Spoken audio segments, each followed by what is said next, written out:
nalingaka bino mingi yango na saleli bino produit o iba ezali iba femme na iba homme.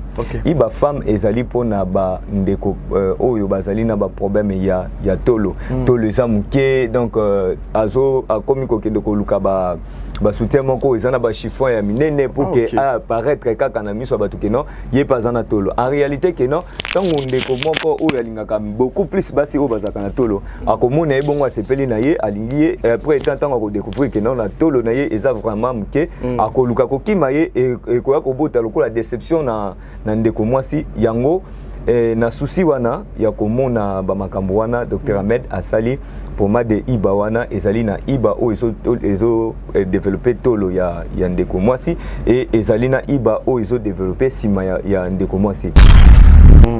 Donc babloko wana nalingi beaucoup plus na profiter na répondre bango. Infection eza maladie moko oyo ezali sexuellement transmissible. Infection soko ekoti na nzoto mutu ekomi sexuellement transmissible. C'est-à-dire pour que infection esila na nzoto na yo.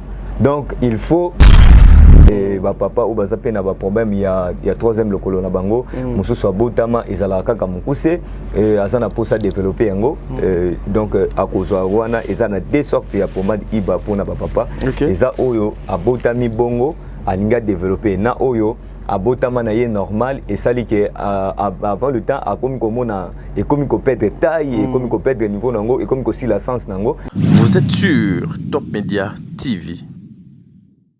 Voilà, mesdames et messieurs, les abonnés de Top Media Télévision, les abonnés de Sarah Tola Télévision et pourquoi pas de l'autre côté les abonnés de Télémonde D143. Moi c'est Adingalapa, votre émission c'est Santé pour tous. Santé pour tous, vous savez que la santé n'a pas de prix. Biso Tomesana, comme Melabino Makambo Kitoko Yamalam Obino Bolingaka Mingi na Top Media Télévision, Otosa Labino avec le guérisseur, le docteur Ahmed Oya cabinet à l'âge 2000D, Ozomi Bongo, na République démocratique du Congo, na avenue Lubefu, quartier Lemba Foire, na commune Oyo Ezoko porté ka Kombo ya quartier wana ye azali awalelo tokolo bala o etali banzoto na banzoto ya biso ba papa tokolo bela pe bongo o etali banzoto ya ba maman et puis nous allons aller musika pona ko pesa bino solution o ye bomi tumisa malisusu te o etali ba infection ba produit eza awa asaleli biso produit o ezali adapté na ba climat o nyonso ya ba saison biso tozalaka nango surtout bino ba eboza na poto savon o so sokoli yango oza mobimba ezoko sokola po ezoko limisa ba infection ezoko longola makwanza mapalata o nyonso ezali ba mécose na nzoto ezoko kende. Voilà, il est dans nos murs monsieur le réalisateur ceux qui to lobela yonanga langage moko est-ce que on peut kofungola ngo justement pour montrer na bandeko ba passion Bazan a besoin de bico. Et nous sommes avec celui qu'on appelle le guérisseur, le docteur Ahmed. Docteur Mbote. Mbote, papa. Bonne santé. Angolo Nzambe. Voilà. Boni bureau kuna zotambola malamu. Oui, bureau zotambola malamu. Tellement Nzamba pesa biso déjà mandat ya ko traiter bateau. Donc hier moko zotambusa biso na msala wana. Voilà. Une semaine tu étais na ngomba prière tu travaillais hein. Bon, en fait, moni nalobaka beaucoup plus tant au pesa tant na musala na biso il faut to pesa pe tant na musala nzambe. Parce que tant nzambe azui grâce moko boye ministère moko atie na kati nanga et ça pour nanga moko te et ça pour na peuple na ye. C'est-à-dire il faut na kinaka ko luka à chaque temps na zo luka oyo bana bakolia parce que tozana temps moko oyo et comme déjà temps ya soir église ya nzambe ezana temps ya soir. To ko tika bana bango moko ba luka lipa te il faut to kende ko luka lipa mais pas nani et pas nzambe yo moko ida ko yeba keno qualité to quantité ya nzala ya bana il faut bilei boye po yango omona na temps mususu na limwe dans na concentration la prière c'est vraiment ça. Voilà. Lelo bana na nzambe bandeko balandi nyonso ya ba télévision oyo babiloko na yo ele kaka bazana besoin babika na nzela ya ba produit oyo zanango omemeli bisoni. Oui, et loko o na sali ya sika ezali savon savon na sali pona bandeko parce que na yambaki mo bapel mingi pona bandeko bazaki na ba problème ba picotement ba mususu ba tindi ba photo ba nzoto baby ba mapalata ba bloko moko donc ça ce sont des infections parce que tozana ba infection ebele infection ezana manifestation nango oyo manifestaka na niveau ya peau maintenant savon oyo ezaka ka mon côté na sali savon ba sorte ebele voilà parce que ekoko zala eza azana problème ya syphilis et apparaître ba mbuma nango to ba bloc nango ebimaka na po donc ko pesa savon o esalami na ba produit o ko traiter syphilis parce que ce ko pesi o ko traiter infection ya blénorragie et ko tumba epo yango ba savon wana ezali très efficace pour la bande de cognon sur bazana ba problème wana donc ce ka saleli yango ako zala vraiment donc na po na ya malamu ba bloc cognon c'est bimaki ko disparaître ba produit oyo saleli savon ezali ba produit nini bon eza ba produit moko naturel parce que eza bande ko mingi tango oyo na bande ko sala savon wana juste na vandaki et na vandi donc na vandi na bande ko mona comme si eloko moko na vision na ngai donc nazo mona ngo na si bango na ça savon bo pesi nga moto donc bande seka ngai ba secrétaire bazaki na bureau bazo seka ngai ba bisinga bureau ça savon na ça savon donc juste tant na bandi ko sala na sali na silisi bande tunanga est-ce que vous avez na full na bibo mekana donc ba meki ba mona fufu ba gangi bango nyonso donc ce sont inspiration moya kinga ngambo ko nazali so na vanti nazota la savon oyo nazo pambola nzambe makasi nazo pambola nzambe parce que il y a plusieurs produits au nasalaka et la kanga bongo OK et la kanga bongo donc na vanti boye et ye na luki beaucoup plus na salango au même moment pour que na bunga te tant na sali yango wana et résultat wana bimi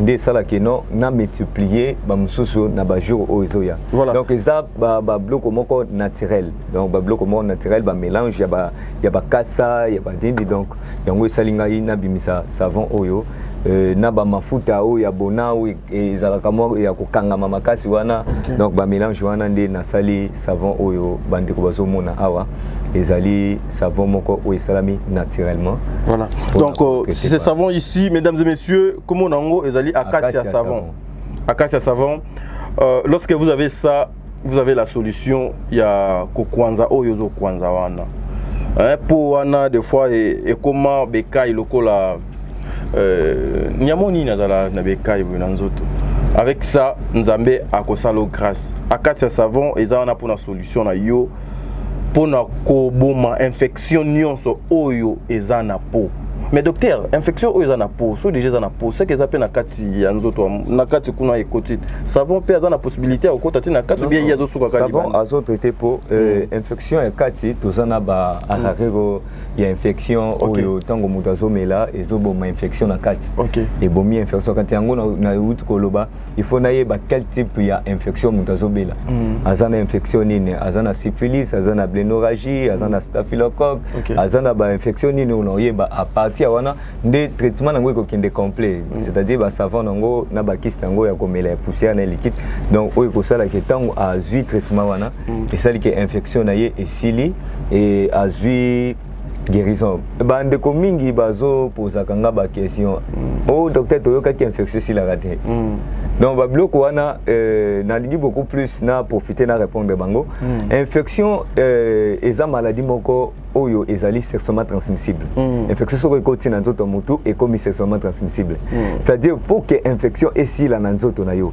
donc il faut ndeko oyo bozana ye à partenaire na yo il faut yépe azwa traitement yépe azwa traitement donc tant yépe azwa traitement yo pose traitement ne sali ke bino mibale infection aussi là maintenant ce qui oye yo moko ozwi traitement tant oyo kozonga ozongeli partenaire na yo ça chebe ke infection zongi malgré kozonga na niveau ya likolote mais et kozonga au fur et à mesure tant ko bando traiter ngo tende osala ke ekoma makasi ekoma makasi surtout pe bazala na moi mais bali ebele moi basi donc yango wana eza ba bloc mususu o ezosala ke non lelo ba ndeko ebele baloba infection si la raté yango na lobaka beaucoup plus infection so ke si la raté eza na kisa mundele na kisa mundele infection si la raté na médecine traditionnelle même so une infection ya ndenge nini surtout soko ko ina maboko na nga docteur Ahmed sachez bien qu'infection on a aussi lisango même si bandai ko sala ko bandi ko sala bandi ko bimisa ba pi ba perte blanche ebele ezobima na boder moko ya bien te ebimiso ba pota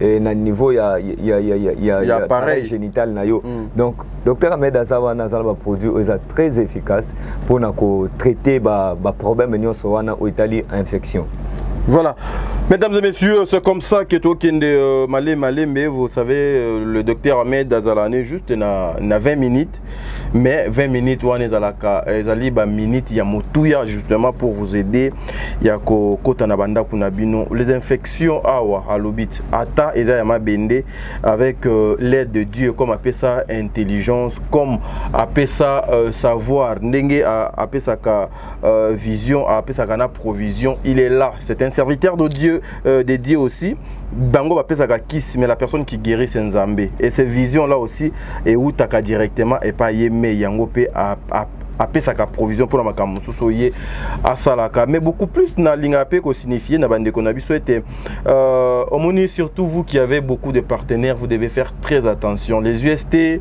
épargnaka mutute ne pense pas que le kola yo ozozo kirwana oza sukure ozo mela bakisi otiki vi ya kindumba te ya kimobulu te ya kokotisa troisième le colono partout ya koluka moyen appareil no mutunyo so donc naviguer maman papa il faut faire très attention et c'est difficile pour que infection ici là voilà docteur Naza intéressé quand je parlais Naza qui intéressé mingi na produit oyo pomade oyo iba pomade iba oyo na ko na besoin o meke un peu ko signifier biso iba elingi koloba nini et puis rôle nango ezali nini iba auto simbi OK ngana simbi nanga iba ezali produit moko o na sali pona bandeko ba mama parce que ba bengi nga mingi OK o docteur Ahmed yo to moni solo bela plus ba papa biso ba mama bolingaka biso te na lobi mama na lingaka bino tellement mingi voire même kolika ba papa parce que bino ba yo linga ba mama mingi olika biso o memanga pendant 9 mois et bosali ke na bima na mokili oyo lelo soki mutu amoni ngai a sepeli nanga c'est que ezamba moko pona mama moko o amemaki ngai na pendant 9 mois nda bimisanga na mokili na lingaka bino mingi yango na saleli bino produit o iba ezali iba femme na iba homme iba femme ezali pona ba ndeko oyo bazali na ba problème ya tolo tolo eza muke donc azo akomi ko kende ko luka ba soutien moko ezana ba chiffon ya minene pour que apparaître kaka na miso batu ke non yé pas en tolo en réalité que non tango ndeko moko oyo alingaka beaucoup plus basi o bazaka na tolo akomona ebongo asepeli na ye alingi après tant ko découvrir que non na tolo na ye eza vraiment muke akoluka kokima ye et koya ko bota lokola déception na ndeko mwasi yango na souci wana ya komona ba makambo wana docteur Ahmed asali pomade iba wana ezali na iba o ezo développer tolo ya ndeko mwasi et ezali na iba o ezo développer sima ya ndeko mwasi parce que lelo na 21e siècle oyo nazo remarquer vraiment que non et biso mibali beaucoup plus to komi na ba matalité moko boye soki mwasi azana sima muke donc et komi lokola mwa ngambo moko et comme lokola ngambo donc ba wana il faut to chaba ngwane car il faut to landa ba o bazana ba sima ya minene donc yango docteur Ahmed a sali produit wana o c'est très efficace ils en inconvénient à mon côté eux ça qui est non de coston à sali yango a développer tolo naye a développer simanaye et exemple kozala vraiment malamu et pour na bandeko mibali et ba papa ou bazape na ba problème ya troisième lokolo na bango mususu abotama ezala kaka mukuse et azana pour ça développer yango donc à cause wana ezana deux sortes ya pomade iba pour na ba papa eza oyo abotami bongo alinga développer na oyo abotama na ye normal et sali que avant le temps a comme komona et comme ko perdre taille et comme ko perdre niveau nango et comme ko si la sens nango donc azape na pour ça a développer ngo wana a cause traitement complet o ko ya ba oui que ko ya na kati ba ou ku force na kati docteur pardon notika yo zo continuer oui pour na iba wana o etali ba papa pour na troisième lokolo j'ai deux petites questions kuna mais na kotika pe o ya ba mama do le kaboete nazana mutuna moko pona sunga bande komoko baza na ba comprendre ba yeba nini oyo il faut bisoto sala Montréal aux osalanga sinto zona de transition puis on se retrouve tout justement après merci olandelaka papa oyo nini omoni makambo nalandelaka papa wana mokolo yo jeune garçon kaka moko olemi papa limbisanga mpona dérangement biso bagene mikongo déjà ekufi bino bozosala ndenge nini mpo mokongo na bino ezala toujours efficace et le silence démarqué viens cabinet Dr Aladji 2022 Kimana Lombango chez Dr Ahmed Yakozwa Ukoforce pour la faiblesse sexuelle Aqua pour la hémorroïde Acacia pour la prostate Awika, renforcé spermatozoïde. Iba, ponako colisanzoto ya papa. Arariro, ponaba infection. Ahmed, azo soigné. Docteur Ahmed, azo soigné. Faiblesse sexuelle, IST, hémorroïde, diabète, hypertension, hypotension, hypertension, hypotension, stérilité, rhumatisme, épilepsie, myome. Bengabus 243 82 97 37 164. Soit Oye sur avenue Loubefou numéro 17 na commune Yalemba. Référence salle du royaume des témoins de Jéhovah. Pona Batwamiki Yalibanda. WhatsApp na 89 97 78 138. Voilà, de retour sur ce plateau, mesdames et messieurs. Na c'est qui publicité? Oh, docteur. Conception, yo mom to sala ki ou bien ba artiste ba jouer ba to sala. Donc ezali ndeko moko mundir ba yenda sala. Na moni audio voix na eza mundir ba. Oui, eza mundir ba. Et puis na moni les monstres Yams Yambe. Et c'est singa ka place yé atuni Olanda ka papo po nani. Il y a lobby zela ake boye ya kepo asala ndenge to sala feti papa na mama boye avant kutu na moko esi akoya gi kao. À répondre au moni logo nga landela papo. Non, c'était bien. Voilà. Docteur Tozongi Awa, merci na réalisation ndenge bazong sibiso na plateau Awa. Produit oyo iba oyo ya basi. Il faut qu'on vienne sa poitrine ya maman, il faut qu'on vienne sa ndenge asima ya maman. Et ezali na délai té, ezali na limite moko boité que non ce que bandi ko ça lango par exemple après une semaine de comment on a tout le vimbi ou bien si me vimbi. Bon, ezali moko ko ça lango pendant 14 jours. 14 jours. Et ça seulement 14 jours. Et donc ndenge na sala kango déjà na sala yango na quantité nango normale. Pour que 14 jours wana esili mbala moko. Ya moni mbala moko nyonso se développer et se développer. Ce qui a moni ke niveau o ekomi. A moni ke se pena ngota zana posa a développer ngoli susu wana nde o madeko ya lisusu. Mais ce que pour ngai na ngaka beaucoup plus ndeko ezala na taille moko normal. Ezala pe exagéré pour ekoma mutu nyonso azoleka akoma ko teka donc na sala ka bongo.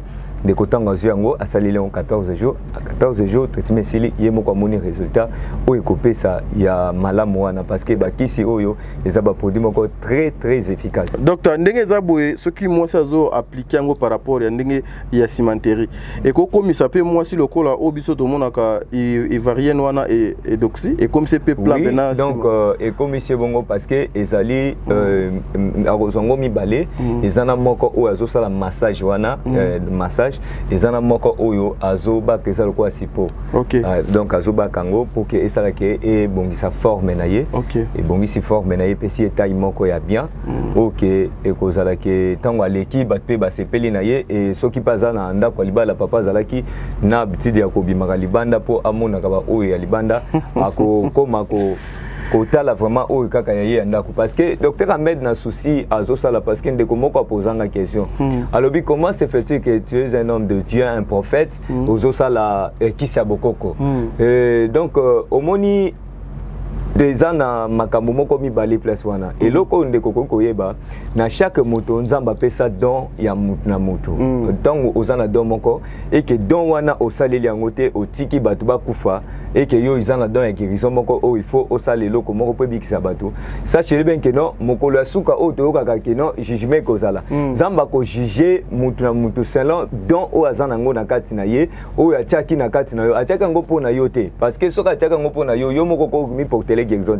Donc atiango pour que batu mususu bazwa guérison. Donc yozo sa langote. C'est que au moni nango importance nzamba tiaki loko na kati nanga pona ni. C'est que loko la nzamba tiaki na kati nanga na zobi ki sa peuple na ye na nzoto parce que nzoto eza enveloppe pamba. Donc enveloppe baby ezo senga kisi oyo ezwa traité yango ezonga na état normal. Tango oyo e komi na makamba molimo a komi na maladie spirituelle, c'est que wana docteur Ahmed akolongola kazaka ki docteur alati kazaka ki prophète akoti mabondeli pona koluka solution ya ndeko etali spirituellement mais o etali physique papa okoya kakawa na kosala le produit oyo et kosala ke ozwa guérison na yo. Voilà, pour notre papa, pour notre troisième locolo, et ça que ce papa comme quoi appliquer en haut, à yesango moulaya comme ça ngo moi monene. Oui. À comment tu combien de centimètres? Donc ndenge sawana ezali à chaque pommade ezali toujours élevé 2 cm na longueur, 2 cm na largeur, c'est-à-dire à moulayi na monene. Attends, ok malem le docteur. Au lobby chaque pommade ndenge sawana ndenge zaboye et que ça la kaka 2 cm na longueur, 2 cm na largeur. C'est comme si moulayi et vimbisi.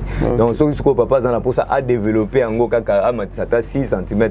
Wana kozwa 3 pommades oyo asaleli yango qui il y a 21 jours. OK. Ndenge pe dans azabongo soki papa pe azana besoin ya fête na ba produit wana akoko mise pe papa pena doit telemi makasi pena doit tamboli.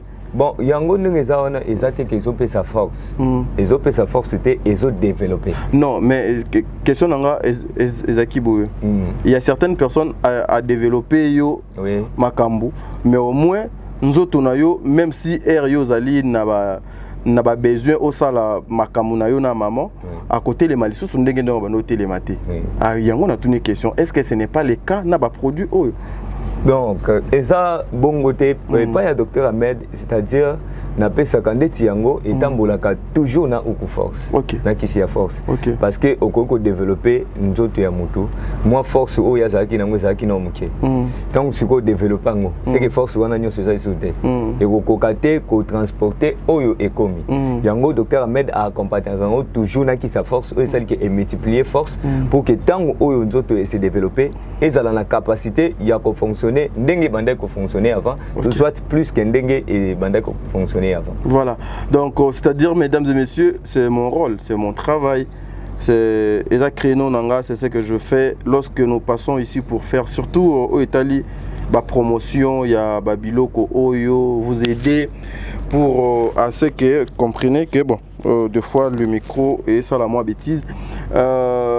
Comme ça la promotion comme la bino ba produit copie kotonga banzo tonabino, nous-mêmes là on doit être sûr de ça, on doit avoir de odo et sengeli avant on a banolé qui sa papa on a ba itando ike et pananga j'ai demandé ces documents, je suis allé voir son bureau cabinet na ye na moni cabinet na ye na moni biloko na ye et moi-même j'ai des témoignages oyo bandeko bazana poto babenga kanga pona ba produit ya papa oyo. Ici azali ndenge ba mama misusu bino boyebi na ba papa misusu bino boyebi te na ba internet. Qu'est-ce qu'on a besoin OK c'est pel ça moi si oye a de panaye aux yeux poussière au tien nzoto aux yeux mayo meli pour que ne ko se pel ça kaka mama. Non. Ici quand tu viens tu vas trouver d'abord la guérison totale ya nzoto na yo. Et produit ba kopé ça yo ça reste comme ça pour toute ta vie. Et lingi kolobate que non je le fais justement pour aujourd'hui parce que naza na rendez-vous parce que naza na fête. Non, ici poto tonga nzoto. Voilà pourquoi nous appelons cette émission Santé pour tous et zali po etonga bino nzoto. Papa meka ozana 5 cm meka o comme ça même ata 6 cm parce que biso ba noko pena logiquement photo zala na 21 pour par rapport à Endousa. Et puis ce que y un coup force wana lobby ezali ba produit o et quoi accompagner yo au tika la dynamique durant toute ta vie. Voilà pourquoi ngana lexakaye parce que j'ai eu à parler avec ces messieurs na kinati na cabinet na. Mais docteur à part wana ezana maman moko atuna nga question kana pona o état libre infection. Apparemment il y a beaucoup de femmes qui souffrent na maladie oyo ya ba infection. Alobi lorsque amonaka ba mapamboli na bango ba maman ya suka sanza et des fois ceux qui ebimi eko bano sala bena 7 jours et na 7 jours on attend mo bopena donc tu sens que ezana odeur na kati. Mais à Kinda Pena et pas Baminganga, ou Baza, approprié, il écoute dans un poto, elle n'est pas ici. Et des fois, et comme ça, il y a tant de gens qui connaissent de comment bimisa solo. Moi, si on a des quoi bongo, à cause de la nine, à cause de produit nuni, et pas na yo o et koki kosungaye. Ok, tous on a acacia, il y a règle douloureuse, tous on a acacia, où ils ont ça là qui y a trouble, il y a règle, où ils ont changé date, parce que lorsque l'infection continue dans d'autres il y a des mois-ci, et comme il comme là. et que ça là que premièrement akobanda komona déjà que non ba sika na ye et ça sous son date fixe c'était et comme il faut changer et comme il faut changer et comme il faut changer maintenant ceux qui azo négliger ngo dès que ça là que m sous komona 2 mois 3 mois à régler. Oh, donc à régler exact que ovulation salamité ovulation salami ba salité wana ebimi et ko vendre na niveau ya ba trompe do yo kaka ba ndeko bazolo ba to traiter trompe boucher et ça la boucher na ba salité wana o ebimi libanda te. Voilà, mesdames et messieurs, comprenez que tozalaki na kati ya plateau o tozalaki na kati kuna na ndako place boni to sala ka mosala na biso. Mais comprenez, tous en Kinshasa, tous en Congo, courant et kata qui brisque du fait que tous est latent. On était dans l'obligation de Bimalibanda pour vous faire juste ce travail. Na souci kaka yako informer bino, vous savez les docteurs comment on en a et ezalaka moi passe parce que azana moi patient est belé. Faut pas qu'il des fois kutana na bango, faut à consulter, faut répondre et na ba appel na bino ba message na bino alors to linga ko kanga eta ebele te à part awa ba tu ebele bazo benga déjà téléphone na et to tika ki ngo na réception parce que ça nous dérange aussi. Voilà pourquoi bo monique to se déplacer pour to ya ko silisa 3 minutes ya émission na biso awa.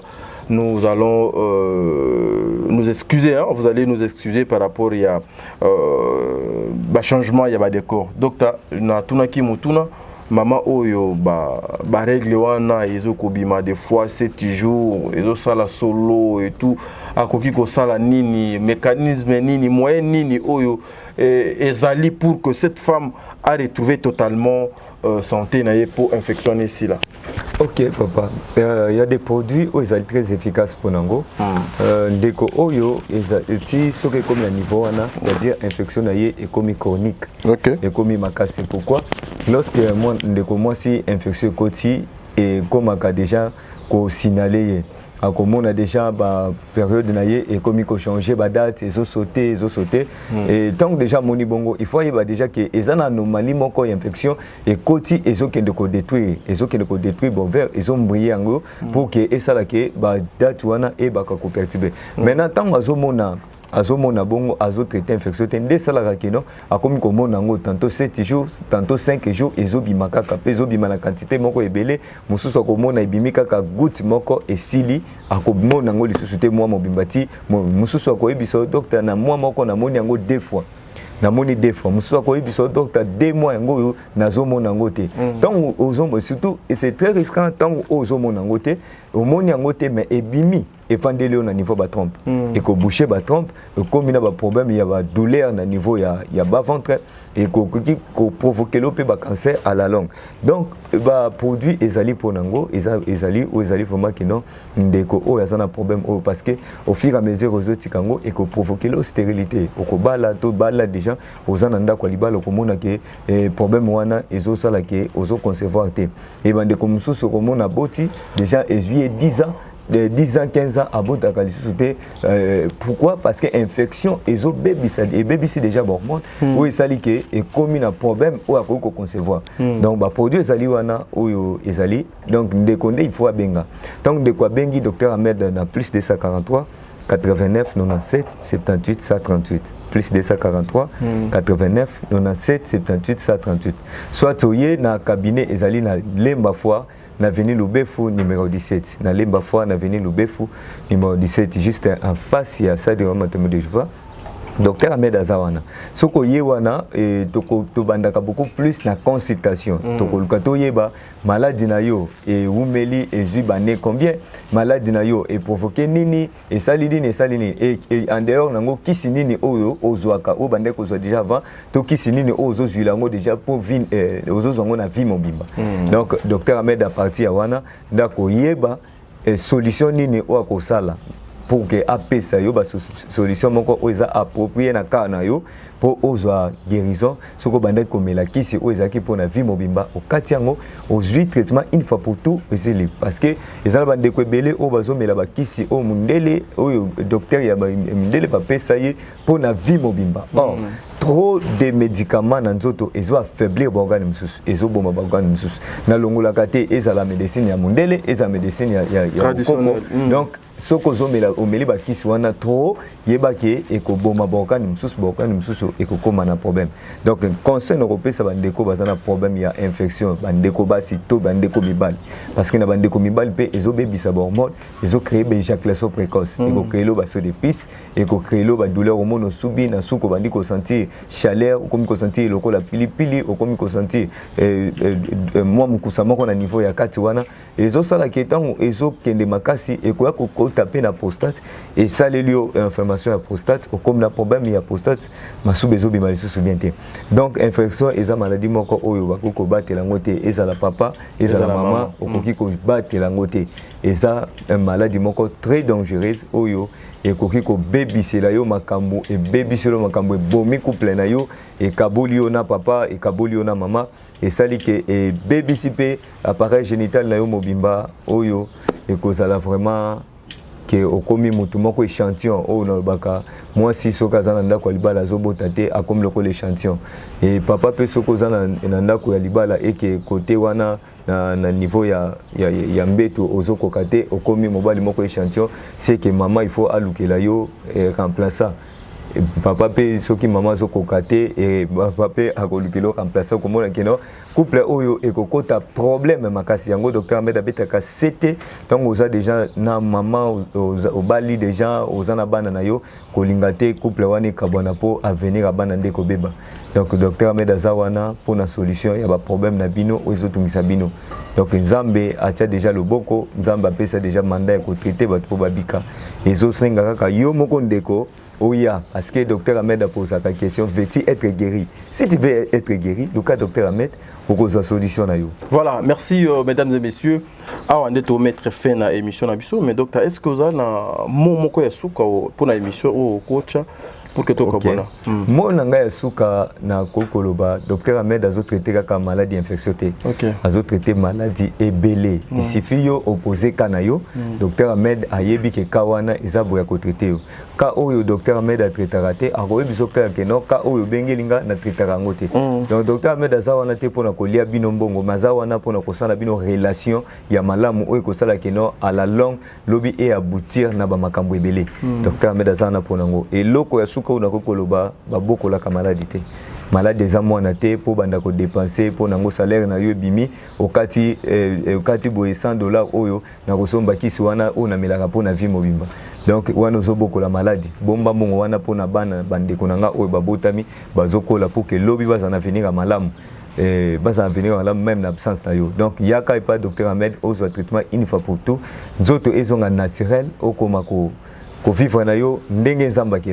voilà, merci mesdames et messieurs. Ça n'est fini pour aujourd'hui. Cette émission, vous allez suivre ça aussi sur Sarah Tola Télévision, Top Media Télévision et pourquoi pas na Télémonde 243.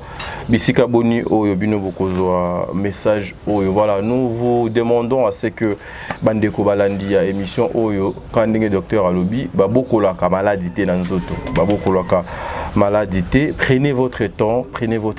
Vous avez suivi l'émission numéro OPESA affiché Wanezali numéro naïe. Appelez nombreux, surtout bino baye boza na besoin ya lobby copé besoin il y a ba solution pour na santé na bino. Docteur Ahmed a traité capé tali malade andeke.